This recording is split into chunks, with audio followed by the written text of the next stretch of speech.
qualsiasi cosa mi sia successa, ma anche se mi avessero fatto andare alla Luna con gli astronauti, il fatto di essere nato in Sardegna sarebbe rimasta sempre la cosa più straordinaria.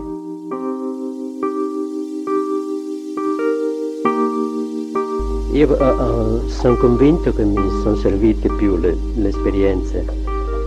prima della scuola che non le esperienze nella scuola stessa, cioè quella di aver lavorato con i genitori, con i fratelli e da muratore. Ci sono luoghi in Sardegna dove l'arte si intreccia profondamente con il paesaggio, il territorio, i paesi.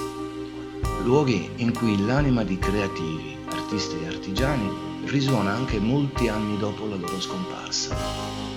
Nel centro dell'isola, chi passa per Orani non potrà non sentire la presenza delicata e imponente allo stesso tempo di Costantino Nivola. Siamo a Orani, nel cuore della Sardegna, il paese natale di Costantino Nivola, un artista che nasce qui ma poi si sposta prima a Milano, poi a Parigi, poi a New York, e sarà un artista pienamente americano in qualche senso, ma sempre molto legato al suo paese di origine. Qua sorge il suo museo, nell'antico lavatoio del paese, primo nucleo di quello che poi sarà un complesso molto grande, molto bello, che oggi ospita la più grande collezione europea di opere di Costantino Nivola e delle mostre di arte contemporanea, di design e di architettura che provano, diciamo, a mettere in comunicazione quella che è l'eredità spirituale, artistica di Nivola con il contemporaneo, con una proposta nuova che vuole, diciamo, portare nel centro della Sardegna, nel cuore della Sardegna, che tendiamo a pensare più legato alle tradizioni popolari, a un'immagine folclorica, invece un aspetto contemporaneo, nuovo, legato alle arti visive, performative, un posto dove trovare quello che oggi è la produzione culturale e artistica contemporanea. Il Museo Nivola nasce con una duplice missione. Il nostro orientamento in questi anni è stato da un lato quello di costruire una reputazione internazionale a un museo che era poco noto fuori dalla Sardegna, e quindi abbiamo puntato molto su mostre di grandi maestri dell'arte contemporanea. Abbiamo fatto mostre di Tony Craig, mostre di Le Corbusier, il maestro di Nivola, quindi molto legato anche alla sua vicenda individuale. Però al tempo stesso il Museo Nivola non vuole perdere il suo legame con le radici, non vuole perdere il suo legame con il territorio che lo ospita, e questo, diciamo, segue un po' lo spirito in cui Nivola operava. Nivola era un artista fortissimamente radicato nella sua terra, fortissimamente legato alla Sardegna, ma anche proiettato in una dimensione internazionale, un artista che per tutta la vita ha fatto la spola tra New York, l'Italia e la Sardegna, anzi Orani, che era il centro ideale del suo immaginario. Dagli umili inizi, prima in paese, assistente muratore del padre, poi a Sassari col pittore Mario Dell'Itala, poi a Monza dove impara a fare il grafico, a Milano con l'Olivetti e poi infine a New York dove, grazie appunto all'esploit del grande showroom Olivetti sulla Quinta Strada, diventa uno scultore per architetti. Il museo questa storia ce la racconta attraverso un insieme di opere che vanno dai cementi ai marmi, ai bronzi, ma anche alle tessiture, alla grafica, e ci restituisce l'idea di un artista che per tutta la sua vita, per 50 anni di attività, sarà sempre appunto un ricercatore instancabile di nuove modalità espressive. Con il rilievo Olivetti, realizzato nel 1953, Nivola diventa l'artista del momento a New York. È un grandissimo negozio sulla Quinta Strada che rappresenta l'italianità, la fantasia degli italiani, un nuovo modo di concepire non soltanto l'arte, il rapporto con l'architettura, ma anche la comunicazione aziendale. In quegli anni l'Olivetti è la Apple dei nostri tempi, è quella che guida la comunicazione visiva a livello pubblicitario, a livello di marketing, quindi un'innovazione totale che va oltre le classiche definizioni, i classici compartimenti dell'arte. Nivola in Sardegna è forse più conosciuto, o almeno lo era fino a poco tempo fa, per le sue grandi madri mediterranee. Sono sculture accoglienti, avvolgenti direi, grandi marmi che rappresentano un ideale femminile che trova la sua origine nella scultura preistorica sarda, ma diventa un'icona modernista, qualcosa di senza tempo, la rappresentazione ideale di quello che per Nivola era l'elemento fondamentale che muoveva il mondo, cioè la donna, la madre, una figura capace di raccogliere in se stessa il principio della vita e la prosecuzione ciclica degli eventi. Le terracotte di Nivola sono un aspetto molto importante della sua opera perché sono l'aspetto più intimista, mentre per le grandi opere di architettura operava in una dimensione di grandezza, no? Di grandi dimensioni, le terracotte sono modellate con le mani, mantengono quel senso del rapporto diretto dell'artista con la materia. Vediamo Nivola che rappresenta gli uomini sulla spiaggia con delle nuvole che sembrano degli dei. È l'idea del rapporto con la natura, di un'armonia che poi più avanti, e lo vediamo tantissimo nelle terracotte degli anni 70, va a perdersi e diventa una metafora triste dello sfruttamento del territorio, della sovrappopolazione, di quella perdita di contatto umano che in realtà non è riscattato dalla vicinanza fisica. Nel 1958 Nivola torna in Sardegna, ma questa volta c'è una ragione in più: vuole costruire la tomba della madre e del fratello, una tomba che si trova tuttora al cimitero di Orani e di cui qui nel museo è possibile vedere un dettaglio, le statuine della madre e del fratello. Ma insieme a questa tomba decide di fare un regalo alla comunità, decide di fare un regalo ai suoi concittadini e realizza un grande graffito sulla facciata di Saitria,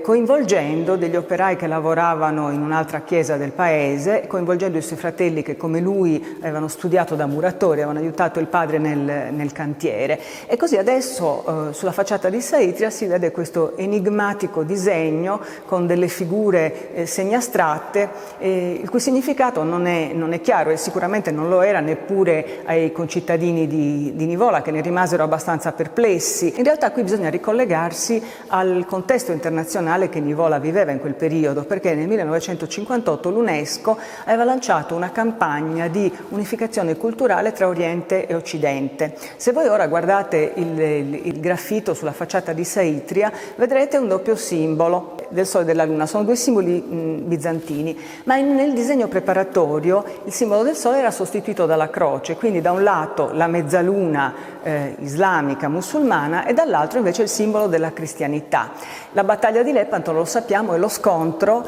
tra gli eserciti musulmani e la flotta dell'Occidente guidata da Venezia, in questa mitica battaglia del Cinquecento.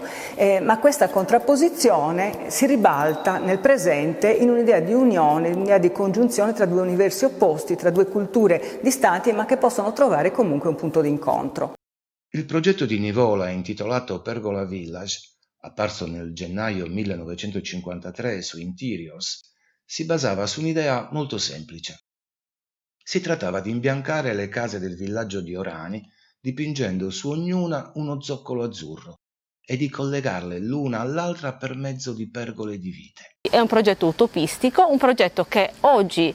con la collaborazione del Comune di Orani la Fondazione sta portando avanti per ricreare, certo con prospettive diverse e con grande rispetto dell'idea originale di Nivola, per ricreare quell'atmosfera. Forse è un'utopia voler ricreare oggi il Pergola Village, ma il risultato è un paese sempre più bello, sempre più conforme a quell'idea di comunità che Nivola avrebbe abbandonato molto presto, ma che avrebbe rimpianto e sognato per tutta la sua vita.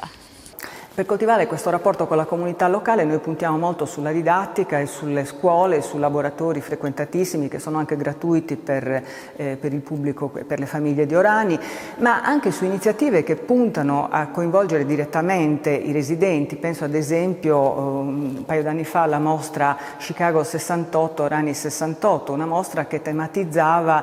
quel periodo di forte animazione, anche di tensione sociale alla fine degli anni 60, vedendo lo sotto una duplice prospettiva, così come l'aveva vissuto Nivola in America e come era stato vissuto qui ad Orani. Per questo abbiamo invitato i cittadini di Orani a portare testimonianze, ma anche a portare materiali che sono confluiti nella mostra. C'è stata una partecipazione, devo dire, molto bella, che si è anche tradotta in iniziative collaterali. Le persone, rispondendo a una nostra call, a una call del museo, sono venuti a cantare canzoni di protesta, ma anche canzoni di musica leggera di quel periodo. Backup Giovane Arte in Sardegna è una mostra di cui siamo molto contenti, che vuole capire come oggi si fa arte in Sardegna, chi sono gli artisti sardi perché? Non necessariamente perché portano avanti un'idea identitaria o folcloristica o limitativa regionale dell'arte, ma perché qui sono nati e poi magari come Nivola sono andati via, vivono a Milano, vivono all'estero, creano però sempre con un'idea che per vie differenti, per percorsi diversi, li riporta a un certo punto, anche per brevi momenti, qua nell'isola. Quindi è un'occasione per scoprire quello che fanno i giovani creativi contemporanei.